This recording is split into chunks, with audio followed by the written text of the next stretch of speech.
유륜을 남긴 전절제 상태에서 확장기가 필요한가요? 조직 확장기는 피부를 늘리기 위해서 하는데요. 유두유륜을 남겨놨다 그러면 피부가 절제되지 않은 경우가 대부분이에요. 그런 경우에 우리가 재건 수술할 때 구태여 더 피부를 늘릴 필요는 없다고 생각합니다. 전절제 수술을 하고 너무 오랜 기간이 지났습니다. 예를 들어서 한 6개월, 1년 이렇게 지나서 수술을 하려면 남아있는 피부가 많이 오그라들게 되거든요. 그러면 이제 피부를 다시 펴줘야 되고 재배치를 해야 되기 때문에 그 경우에 여의치 않으면 확장기를 사용할 수 있지만 대부분 즉시 재건이나 아즉시 재건처럼 한 2, 3주 안에 하는 수술에는 조직 확장기가 필요하지 않습니다. 확장기를 착용하고 있는 상태로 유방 촬영이나 MRI 촬영이 가능한가요? 얼마든지 촬영을 할 수 있는데 사실 필요가 없죠. 유방 촬영이라는 거는 남아있는 유방 조직을 찍기 위해서 하는 거라 우리가 전절제를 하고 재건한 쪽에는 할 필요가 없고요. MRI 물론 촬영은 가능한데 확장기 안에 보형물을 넣기 위해서 단단한 금속이 있거든요. 약간의 간섭이 일어납니다. 확장기 한 상태로 일상생활이 가능한가요? 일상생활은 얼마든지 할 수 있죠. 처음에 수술하고 나서 얼마간 약간의 불편함이 있지만 대략 한 일주일에서 열흘 정도 되면 안정이 되고요. 한 달 정도 지나고 나면 운동도 얼마든지 하실 수 있습니다.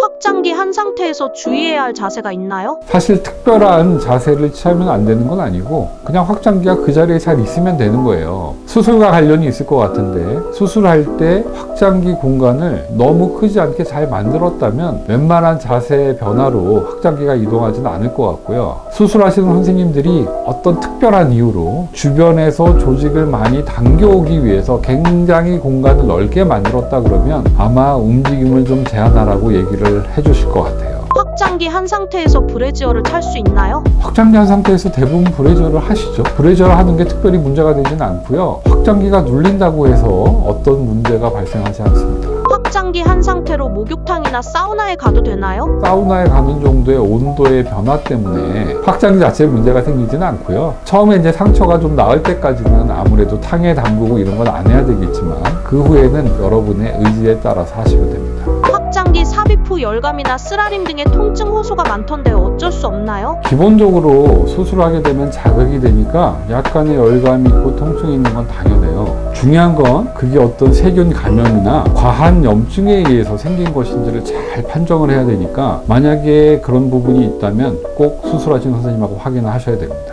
왜냐하면 염증이 있거나 감염이 있으면 빨리 해결하지 않으면 점점 심해지거든요. 그러면 처치를 해야 될 것이고 그게 아니고 수술에 의한 통증과 쓰라림이라면 지켜보시면 됩니다. 확장기는 의료보험이 되나요? 실비는 되나요? 현재 전절제 수술을 하고 나서 하는 유방 재건은 의료보험이 돼요. 확장기를 넣었다는 거는 당연히 전절제를 했다는 거니까 의료보험이 될 거고요. 의료보험이 되면 실비보험도 되는 걸로 알고 있습니다. 보형물 재건 시 가능한 보형물 종류는 어떤 것들이 있나요? 우리나라에서 보형물 재건을 할 때 보험으로 인정받는 보형물은 사실은 두 회사밖에 없어요. 멘토하고 세빈이라는 회사만 등재가 돼 있고요. 그 회사의 모든 보형물이 다 등재되어 있는 건 아니고 멘토의 스무스 보형물 중에 클래식 라인, 그 다음에 이제 세빈의 보형물에도 인테그리티라는 제품을 제외한 다른 것들이 등재되어 있어서 그 안에서만 사용할 수 있습니다. 보형물 재건 시 인조진피를 같이 사용하는 경우는 무엇인가요? 조직을 다 떼내고 나니까 보형물을 넣는데 그 부분이 얇으면 경계가 보일 거고 보형물은 고체가 아니거든요. 이렇게 세우면 약간 쭈글쭈글해져요. 그 안에 흐름이 있으니까. 그게 보이는 걸 우리는 리플링이라고 하는데 그런 걸 좀 덜 보이기 위해서 하고요. 또 때로는 안에 공간이 너무 넓으니까 왔다 갔다 하지 말라고 동종진피를 가지고 그 공간을 좀 좁게 제어하기 위해서 사용을 합니다. 더 좋은 건 사실은 본인의 근육 밑에 넣어서 그 공간이 제어가 되고 동종진피를 좀 덜 쓸 수 있으면 조금 더 바람직하다고 저는 생각은 하는데요. 경우에 따라서 또 그렇게 할 수 없다 그러면 동종진피를 많이 사용해야 되는 경우도 있습니다. 보형물 넣어도 추후 암 재발이라던가 하는 부분에 대한 확인이 가능한가요? 재건 수술을 하는 많은 사람들이 하는 질문인데요. 어떤 재건도 마찬가지지만 보형물 재건은 암의 재발 또는 암의 검진, 다시 암이 발생했을 때 어떤 나쁜 영향도 주지 않습니다. 그런 염려는 하지 않으셔도 됩니다.